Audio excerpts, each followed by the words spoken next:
இங்க நிச்சயம் நின்னதுமே நம்ம சேரனோட அத்தையும் பாத்தீங்கன்னா பஸ்ல வச்சு ஏன் உனக்கு பொண்ணே கிடைக்காதா, எதுக்காக இப்படி எல்லாம் ஒரு முடிவெடுக்க அப்படி இப்படின்னு கோவப்பட உடனே அவங்க அப்பா ஆமா இவ்வளவு அக்கறையா பேசுறியே உன் பொண்ணை கட்டி கொடுத்துருக்க வேண்டியதானே, எல்லாம் ஒன்னால தானேட்டு பதிலுக்கு பேசுவாங்க.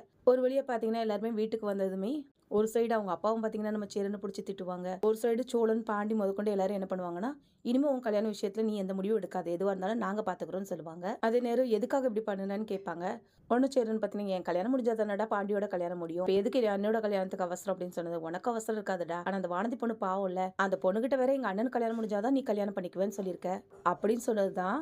இதுக்கெல்லாம் காரணம் நம்ம வானதிங்கிற விஷயம் நம்ம பாண்டிக்கு தெரிஞ்சதுமே நேரா என்ன பண்ணுவாங்கன்னா வானதி வீட்டுக்கே போயிட்டு எங்க அண்ணனை பார்த்து பேசினியா சீக்கிரமா கல்யாணம் பண்ணிக்கங்கன்னு சொல்லி அப்படின்னு கேட்க, ஆமா இதுல என்ன இருக்கு, உங்க அண்ணன் கல்யாணம் பண்ணாதானே நம்ம கல்யாணம் நடக்கும் அப்படின்னு சொன்னதான். அன்னைக்கு வெறும் சும்மா ஒரு செல்ஃபிஸ்ன்னு சொன்னதுக்கு அவ்வளவு கோவப்பட்டால. இப்ப சொல்றேன் உண்மையிலே நீ செல்ஃபிஸ் தான், உன்னை பத்தி மட்டும் தான் யோசிக்கிறத தவிர வேற யாரையும் பத்தியும் யோசிக்க மாட்டேங்கிற. உடனே வானதி பத்தினா நீ என்னை பத்தி யோசிக்கவே மாட்டேன்னு சொன்ன. இப்ப என்ன உங்க வீட்டுல அடிக்கிறாங்க, என்ன பார்க்க கூடாதுன்னு சொல்றாங்க, அவ்வளவுதானே. இப்ப சொல்றேன் இனிமே நீ என்ன பார்க்கவே வராதுன்னு சொல்லிடுவாங்க.